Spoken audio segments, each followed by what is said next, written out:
There are legends round here, even if only in their own minds. Forgotten, but not dead.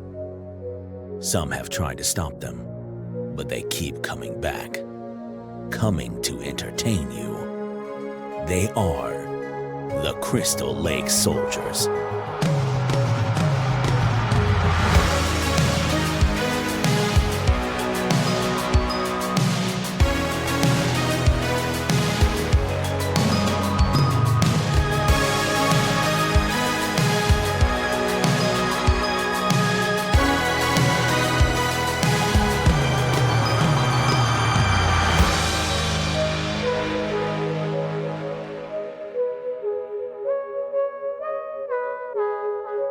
Well, welcome campers. This is a special edition of the Crystal Lake Soldiers podcast. This is something that we're trying out to see about possibly doing future reviews for movies. Tonight, we're discussing a movie that had a short limited run in theaters through Fathom Events. It's Rob Zombie's newest movie in the, House of a Thousand Corpses, Devil's Rejects series, titled Three from Hell. If you didn't get a chance to check it out, obviously, the Blu-ray is coming out in October. Ted, when is that coming out again? October 15th is the release date. Awesome. Perfect. So you have that to look forward to if you were wanting to see this. Just to kind of start out, about the movie, and actually, before we even get into that, how we're going to structure this review, because there's going to be two different versions of this review. There's going to be the spoiler-free version of the review, which will be a shorter review. And then there will be the ones filled with spoilers. So if you're listening to the spoiler-filled one, all the spoilers that we're going to talk about are going to be at the end of the review here, which we'll get into the kind of the nitty-gritty of the story elements and things that happened. But otherwise, I hope you guys enjoy this. We're kind of looking forward to this because we want to start doing more reviews and getting more content out there for you guys. So let's go ahead and get into this. So Three from Hell, like I said, had a limited release through Fathom Events. It was in theaters for 3 days, this week, actually. So Monday, Tuesday, and Wednesday of this week. And each night they had something different. So the first night, if you went, you got a free poster with it. Second night, they did a feature, kind of a behind-the-scenes documentary. I think you said it was about 40 minutes long, Ted. Is that correct? It was around 40 minutes to an hour, yeah. All right, perfect. And then now we're recording this on Thursday. So last night was actually the double feature where they showed Devil's Rejects and Three from Hell. So that would have been kind of cool if you got to see it that way to kind of get the whole story arc for that. Obviously, it was missing House of a Thousand Corpses, but you still got Devil's Rejects, then going right into Three from Hell. So. How insane would that be if they did do all three movies? You'd be there till like 1 o'clock. Oh God, that would have been great though. I mean, because they're great movies. Mm-hmm. Right off the bat. Obviously, if you've been paying attention to what's been said about the movie, people are kind of divided regarding this movie. They're like polar opposites. Either people loved it or they hated it. I know I use that a lot with a lot of different things, but literally, you either loved or hate this movie from what I've been seeing. Even like with reviews, either, like sites like IMDb, Rotten Tomatoes, they've been like opposite ends too. Because right now through IMDb, it's sitting at like a 7.1 currently for IMDb, which is pretty good, especially for a horror movie. You go to Rotten Tomatoes and it's not sitting good. It's at like 40% on Rotten Tomatoes. So it's kind of all over the place. And that seems to ring true with people and critics as well. Now, both me and Ted got to see it on Tuesday night where they had the documentary after the showing of the movie. And I fucking love this movie. I absolutely love this movie. I did too. It was a great time. I thought it was gritty the way it needed to be gritty. I loved the cinematography. I loved the music, like we talked about. The music was fantastic in this movie. I cannot give it enough praise. I love the placement. I mean, Rob Zombie is perfect. I mean, being a musician, he's perfect at knowing when to place music in certain scenes. Like the scene when they introduce Baby in the prison. And they are escorting her to her parole hearing. You know, that I love that scene, slow motion, the music was perfect. Yeah, you get a lot of good music in this. And, you know, I've never been a big Rob Zombie fan music-wise, but his taste in music is fucking phenomenal. Mm-hmm. And you definitely get to see that on display, just like you did in Devil's Rejects. His music selection in this, because he was the music supervisor for this. Oh my God, like everything was perfect music-wise. Everything from the beginning up until the final end credits. The end song was great too. Like that everything about the music just made the movie that much better, in my opinion. And it's fucking phenomenal. I don't know what else really to say, you know, with regards to the music, but it's just fucking phenomenal. It really made the movie for me. Yeah. And you know what? The movie's an hour and 51 minutes long. It didn't feel that way to me, man. It went by the pacing. It went by really fast for me. I couldn't believe it. I was like, wow, it's already over.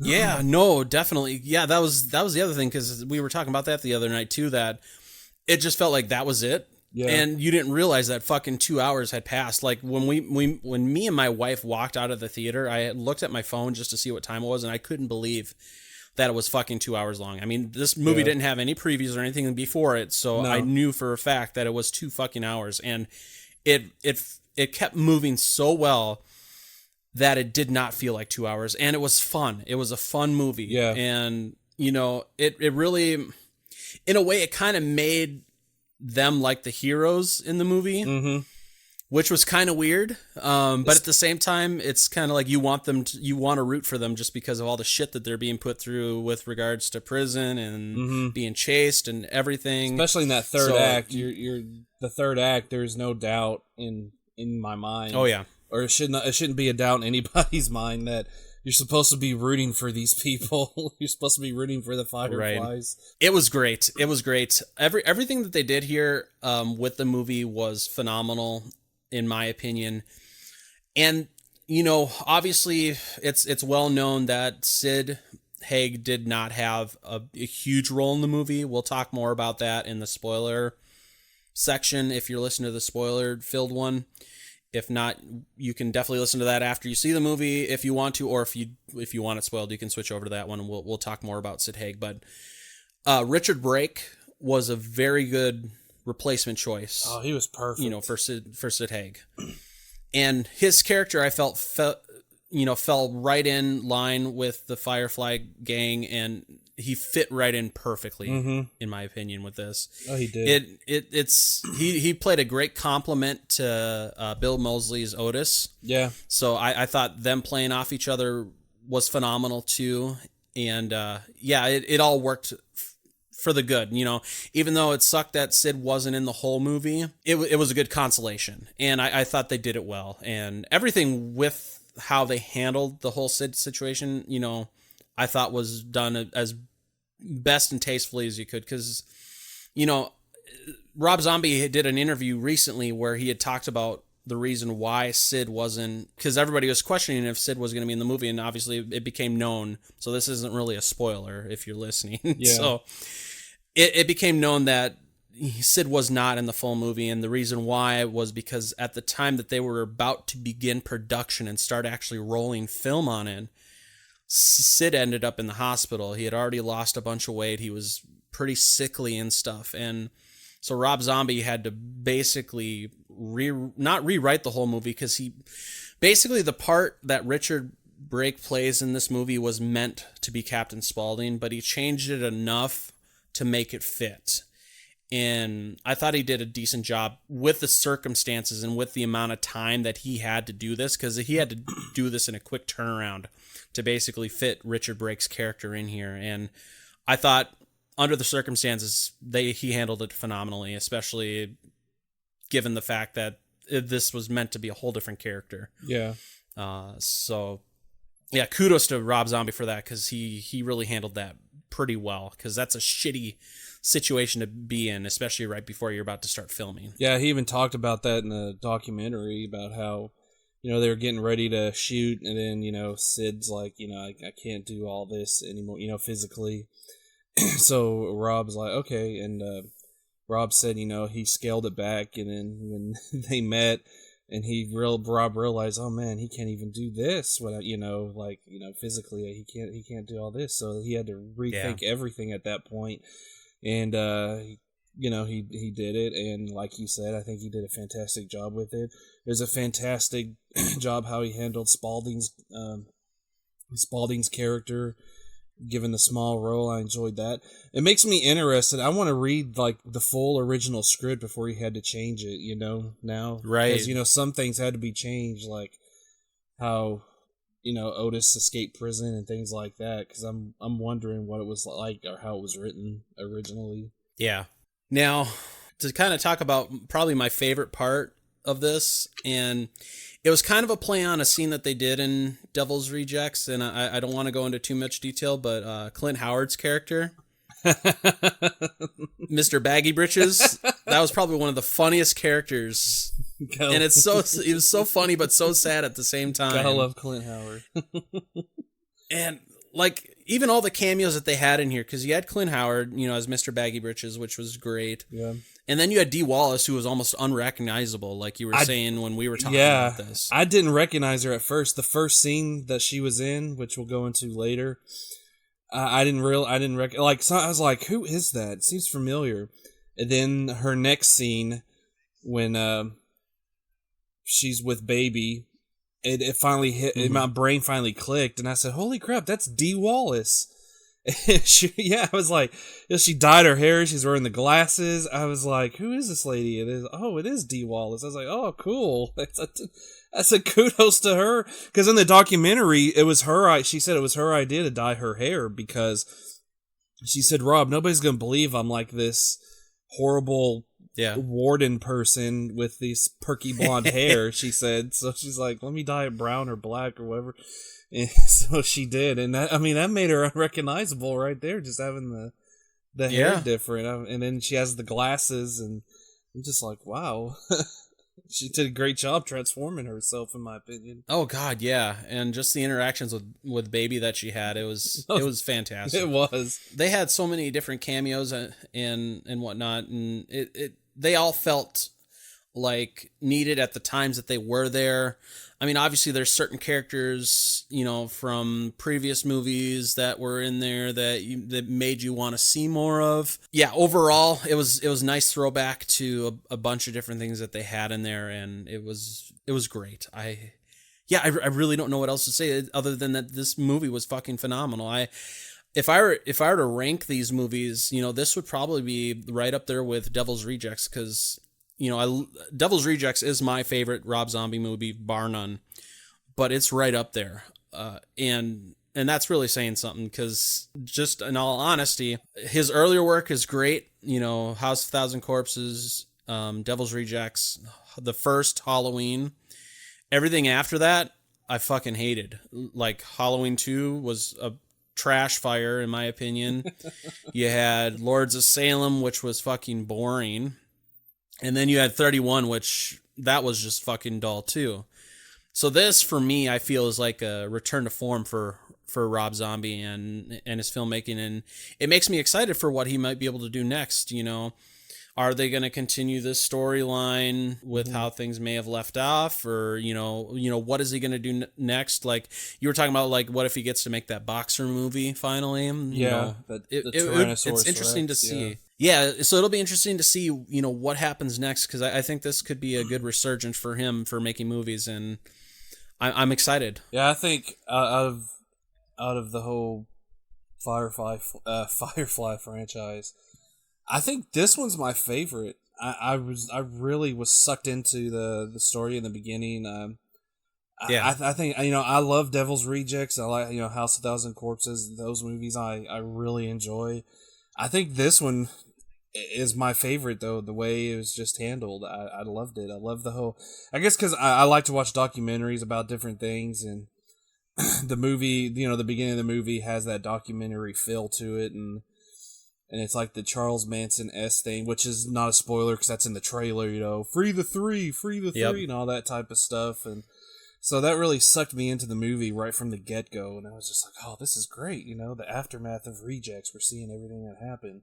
Honestly, if you enjoyed House of a Thousand Corpses and Devil's Rejects, I think you probably will enjoy this. But like I said, it seems like people are either loving or hating it. Even ones that loved the original two movies, some are hating it. But I would say give it a shot. Check it out. Comes out October 15th on Blu-ray, DVD, and it's actually getting a 4K Blu-ray release, if I was reading that right. Yeah, I saw that too. Which I'm excited for, because being able to see that on my 4K TV would be nice too. So, definitely check it out, because I really think it should be given a chance, because obviously it didn't get the theatrical run that everybody would have wanted, because obviously it was independently financed and whatnot. So yeah. I think everybody should give it a chance and, just check it out. Even if you wait for it to show up on a streaming service or whatever the case may be, check it out, support horror. I think everybody should be supporting horror, when it's made, especially if it's being done decently. And this was done decently. And, the love that he put into this, I can fully see it, because he really loves these characters. And I think the story that he told was great, and I'm sure other people are going to disagree with me, and, that's fine, because everybody can have their opinion on it, but I really believe he did a wonderful job with this movie. I do too. I agree. It took him 14 years to revisit these characters and revisit this world that he created back in 2000, because the House of a Thousand Corpses was filmed in 2000, but it didn't get released until 2003. So I guess you basically, for him, it's been a 20-year franchise essentially for him. I mean, so, but you can tell, he didn't just revisit this automatically, like, and, after Devil's Rejects, he's like, okay, I'm going to make another one. He went off to do the Halloween movies he did and other stuff. So, he took his time with it until he got, like, an idea that he figured that he could, logically make as grounded as he can make it grounded. So I know that's kind of one of the pet peeves that people are saying, the beginning, about how, how are they still alive after the end of Devil's Rejects? Because they, charged the police and, not getting shot up. And I was like, well, this was the most realistic way it was handled. So I did not mind it at all. No, definitely not. I think without giving out any more spoilers, that's really kind of what we can say about it. It's a good flick. I really think you guys would enjoy it if you checked it out and just gave it a chance. If I were to rate this movie out of, just say out of 5, 1 obviously being a shit fire and 5 being excellent, I would give it probably a 4.5 for a horror movie. I would give it I would give it 5 if I had to rate it 1 through 5. I would get 5 because I loved everything about it. Music, cinematography, I love the acting in it. The humor in it was great. I loved just the scenes of them just being a family, like Otis, Foxy, just playing cards in the hotel room, and baby's watching TV. She's watching like an old Bela Lugosi movie. I'm bored. I love that. She's like, I'm bored. She just keeps saying that. I'm bored. He's like, where are you going? I'm going to get a drink. Yeah, everybody knows our faces. We're wanted right now. I don't think you should be wandering off. Just 10 minutes, man. I just want to get a drink. Stuff like that. I just love it. I thought everything was just perfect. Yeah. It was great. And I highly recommend it. I cannot wait till next month when the Blue comes out so I can watch it again. And definitely. Again and again and again and again. Yeah, definitely. Well, if you guys have been able to see this, in the limited release that they had, let us know through either Facebook, Instagram, or Twitter. You can find us at CLS Podcast. We'd love to know what you guys thought of this movie, or if you're planning on seeing it when it comes out on Blu-ray next month. Keep in touch with us. If you like this format of us doing movie reviews, let us know. If there's any movies you want us to review, let us know, because we want to add more content just besides our normal podcast every week. And I thought that this would be a good way to do it, is by doing movie reviews. And I think this was fun. Yeah. And I'm hoping that we do this again here soon. So, until next time, our normal episode will be up this weekend, probably more like Monday morning. So you can look forward to that. We'll be talking about short films and fan films. So we're excited for that. We'll have our first guest on there. Woo! So until next time, keep it crazy, guys, and we'll talk to you later. Adios. Thanks for joining us today for the CLS Podcast. Check us out at www.clspodcast.com or join in the conversation on social media with the hashtag CLS Podcast. Until next time, stay safe, campers.